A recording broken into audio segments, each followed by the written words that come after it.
Hello guys, this is Rohit and you are watching Mr. आज की video में हम जाने वाले अमरावती से नासिक, वो भी एक IBPS PO की वेडिंग अटेंड करने, और देखेंगे किस तरह होती है एक IBPS PO की ग्रैंड वेडिंग।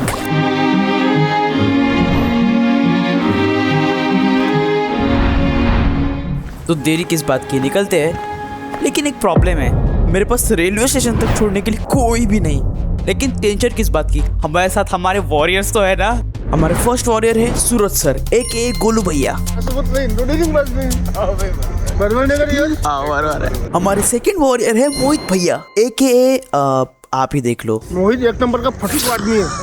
और इनके बारे में ये क्यों बोला, ये देखने के लिए पूरा वीडियो देखना। और देखते देखते हम हमारे डेस्टिनेशन पर भी पहुंच गए।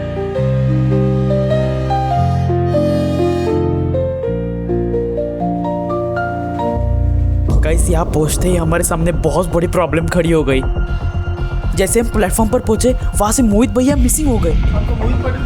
जी हाँ, आपको याद है वीडियो के स्टार्टिंग में हमने कुछ कहा था। मोहित एक नंबर का फटू आदमी है। अब पूरी बात सुनो। उसको हमने बोला यहाँ पे आए, वो इसलिए यहाँ पे नहीं आ रहा, उसके पास प्लेटफॉर्म टिकट नहीं है, हमारे पास सिर्फ मेरी टिकट, मैं नासिक जरूर मेरी है, तो वो नहीं, तो वो ऊपर ही रह गया और ऊपर से वो नीचे चला गया। हम अभी यहाँ पे तीनों ही आए हैं। अब देखो, जब हम इंडियन रेलवे से ट्रैवल करते हैं तब हमें प्लेटफॉर्म पर खड़े रहने के लिए 10 रुपए की प्लेटफॉर्म टिकट लेनी पड़ती है। लेकिन एक प्रॉब्लम था, हमने ये प्लेटफॉर्म टिकट ली नहीं थी और हम सब बिना प्लेटफॉर्म टिकट के प्लेटफॉर्म के ऊपर खड़े थे। और अगर हम बिना प्लेटफॉर्म टिकट के पकड़े गए तो कम से कम 250 रुपए का जुर्माना या फिर कई केसेस में तो जेल भी हो सकती। और इसीलिए मोहित भैया प्लेटफॉर्म से भाग गए। थैंक गॉड हमें किसी ने पकड़ा नहीं, लेकिन मोहित भैया तो भाग गए थे ना। मोहित एक नंबर का फटू आदमी है। उसके पास प्लेटफॉर्म टिकट नहीं थी, प्लेटफॉर्म भी नहीं है, बोलो, वो बाहर के बाहर ही भाग गया। देख लो अभी आप। और कुछ देर बाद ये हमारा आगे हमारा दोस्त है फट्टू, ये इधर इधर फट्टू एक नंबर का, उसकी चलन देखो कैसी है, लेकिन एक नंबर का फट्टू है। और भाई ने लिटरली खुद के लिए प्लेटफॉर्म टिकट लाई थी। इसको हमने पहले ही बोला था कि पहले आ जाए, बाद में फाइनली यहाँ पे आना पड़ा। और फाइनली ट्रेन आ गई और भाई की जर्नी यहाँ से स्टार्ट होगी।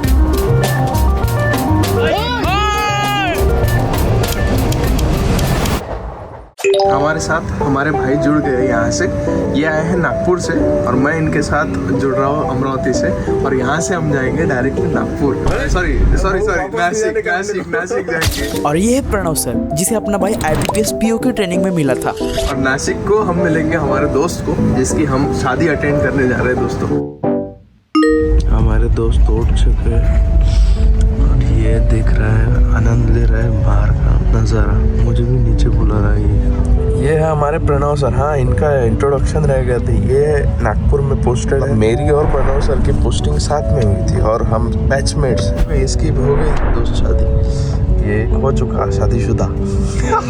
शादीशुदा हो चुका ये, क्या बोला मैंने, शादीशुदा हो चुका ये। और रात में इनके साथ एक किस्सा हुआ। दोस्तों, हम ऊपर सोए थे, ये मेरी है और ये प्रणव की। एक्चुअली ये मेरी थी और प्रणव की ये थी। हम आए तब यहाँ पे कोई सोया था, वहाँ पे प्रणव सो गया ऊपर। फिर रात में एक जन आया तो उसने प्रणव को उठा के यहाँ पे पटक दिया। मैं वहाँ से नीचे आ गया। और फिर फाइनली कुछ समय बाद हमारे दोनों भाई पहुंच गए कुबेर भाई की वेडिंग अटेंड करने।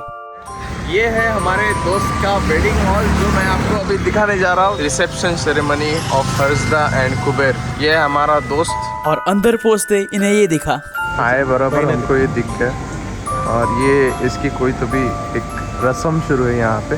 ब्लाइंड किया है और फिर आगे उसके साथ कुछ कुछ किया जा रहा है।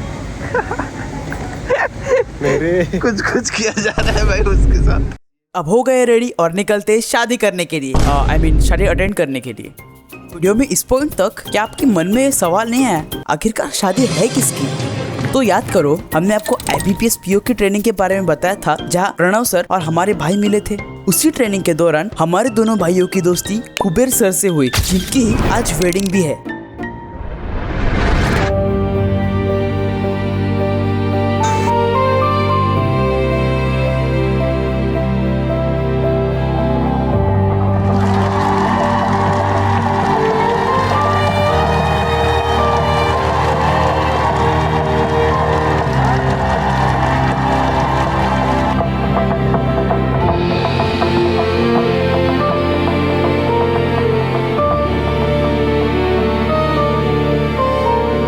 और इस तरह संपन्न होती है कुबेर सर की वेडिंग।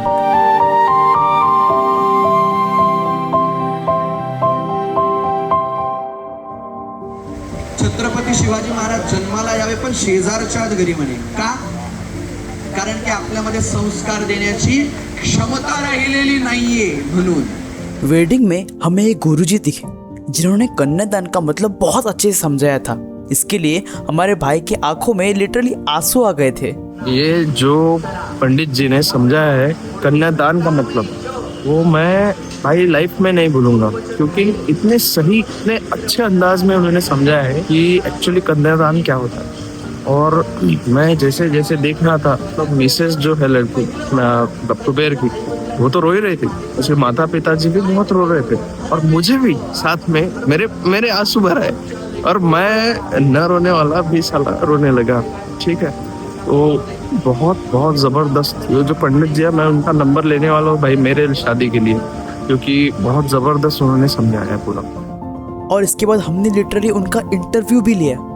नमस्कार मंडळी, आज सरांनी इतकं छान कन्यादानचा अर्थ सांगितलेला आहे आणि मी त्याच्यासाठी स्पेशली मी जसं पहिले पण सांगितलं तुम्हाला की पंडितजींनी इतका सुंदर असा त्याचा अर्थ सांगितलेला आहे आणि परत एकदा आपण विचारू सर, एकदा फक्त तो कन्यादानचा अर्थ सांगून द्या। नमस्कार, आजचं सगळं पाश्चात्य संस्कृतीचं अंधानुकरण पाहता आपण आपल्या मुळांना विसरत चाललोय। आपली जी संस्कृती तिला कुठेतरी आपण डावलत चाललोय। और यहाँ पे गुरुजी ने वापस एक बार कन्यादान एक्सप्लेन किया। असंच घडो आणि ही आमची इच्छा पूर्ण हो, हीच त्या भगवंताला गुरुजी जबरदस्त तुम्ही म्हणजे जे समजून सांगितलं ना, खरंच मला खूप म्हणजे आनंद झाला। मागाशी बसलो होतो आणि अक्षरशः माझ्या डोळ्यात अश्रू आले आज की कन्यादानचा जो खरा अर्थ आहे जो मी समजून घेतला, त्याच्यामुळे खरंच एक नंबर। खूप खूप धन्यवाद सर, आमच्यासोबत 2 मिनिटं मध्ये। रुको रुको, अभी तो रिसेप्शन में भी नाचना बाकी है, तो चलो रिसेप्शन देखते हैं।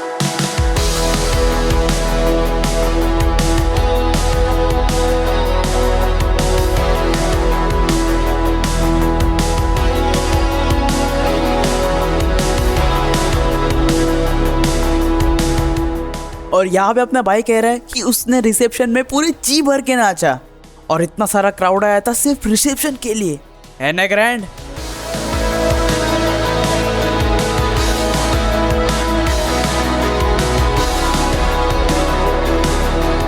यहाँ पर commissioner of Nashik IAS Kedam साहेब, अशोक मुर्डक जो माजी मेयर रह चुके हैं नासिक के, और गिरीश महाजन जो कुंभ मेले के मंत्री भी रह चुके हैं, और इनके साथ ही कई न्यूज़ चैनल के चीफ एडिटर्स भी आए थे, जैसे कि G24, APP माझा और NDTV, और सबसे इम्पोर्टेंट हमारे 2 भाई।